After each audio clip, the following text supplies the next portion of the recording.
YCP MLC Duvvada Srinivas కుటుంబ కథాచిత్రం తెలుగు రాష్ట్రాల్లో hot topic అవుతోంది. దీంతో దివ్వెల మాధురిని దువ్వాడ శ్రీనివాస్పై సోషల్ మీడియాలో మీమ్స్ తెగ వైరల్ అవుతున్నాయి. మరోవైపు దువ్వాడ భార్య వాణి ఎందుకు భర్తకు ఎదురుతిరిగింది? దివ్వెల మాధురి నిజంగా దువ్వాడతో ఎఫైర్ పెట్టుకుందా? భార్య ఆందోళన చేయటానికి కారణాలేంటి?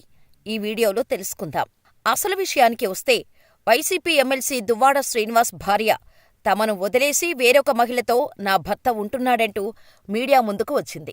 అంతేకాదు, ఆయన కూతుర్లిద్దరితో కలిసి మొన్న రాత్రంతా దువ్వాడ నివాసం ముందు ఆందోళనలు కూడా చేసింది ఆమె. అప్పుడే దువ్వాడ దువ్వెన గురించి అందరికీ తెలిసింది.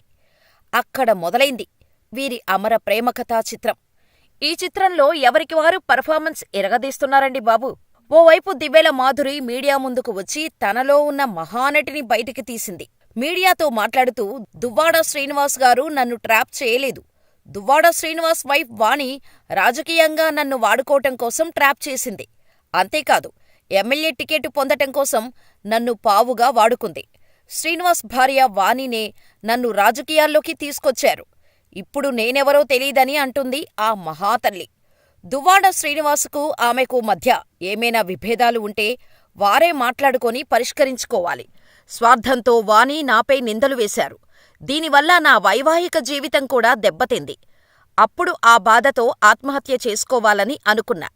అప్పుడు దువ్వాడ శ్రీనుగారు నాకు అండగా నిలిచారు. ఓ ఫ్రెండ్గా, కేర్ టేకర్గా నాతో ఉన్నారు.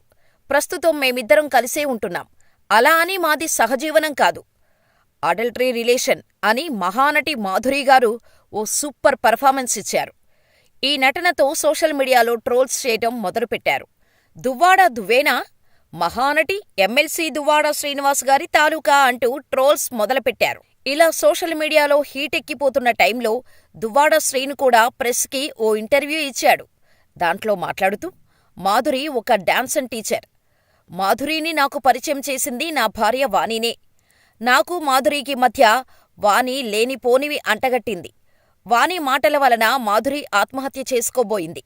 ఇలా వాణి వల్ల చనిపోబోయిన అమ్మాయికి నేను దగ్గరయ్యాను, కలిసి తిరిగాను అని ఆయన గుట్టు ఆయనే చెప్పుకున్నారు దువ్వాడ. ఇదిలా ఉంటే ఇంకా మాట్లాడుతూ, 2 ఏళ్లుగా దూరంగా ఉన్నా కూడా వాణి నన్ను ఖాతరు చేయలేదు. అందుకే నా భార్యకు విడాకులు ఇవ్వాలనుకుంటున్నాను. త్వరలోనే నోటీసులు కూడా పంపిస్తా. నా కుమార్తెలను చూసుకునే బాధ్యత మాత్రం నాదే. అప్పుడప్పుడు మాధురి నా దగ్గరకు వచ్చి వెళుతుంది. నేను ఇబ్బందుల్లో ఉన్న సమయంలో అన్నీ తానై మాధురి నాకు సపర్యలు చేసింది.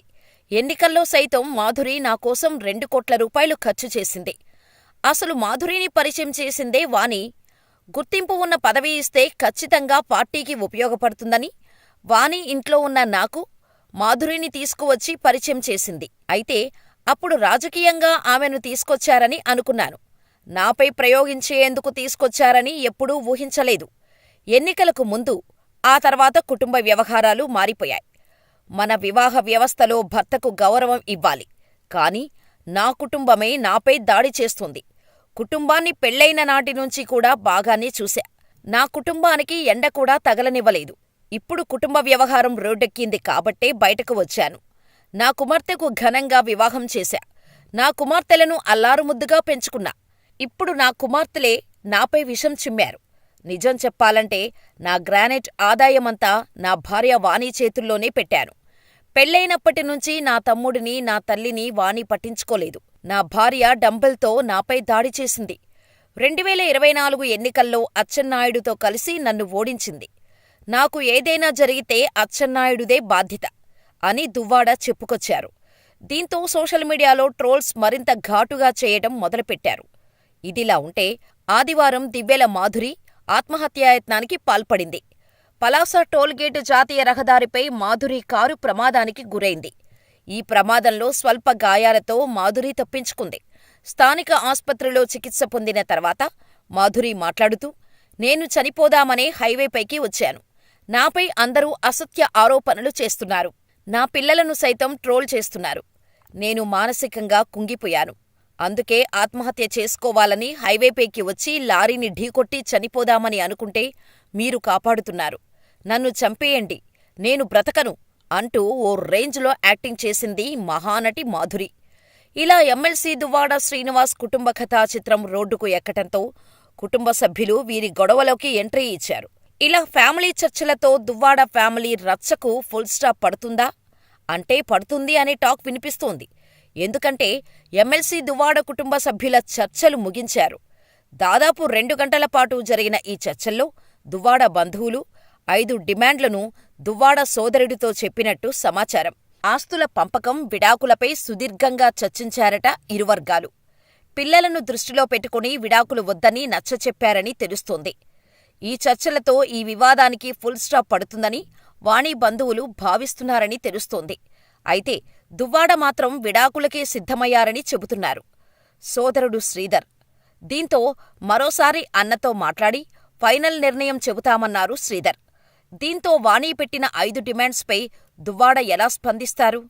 ఆయన తమ్ముడు ఒప్పిస్తాడా అనే దానిపై చాలా ఉత్కంఠ ఇంకా వీడటం లేదు. ఏం జరుగుతుందో వేచి చూడాల్సిందే.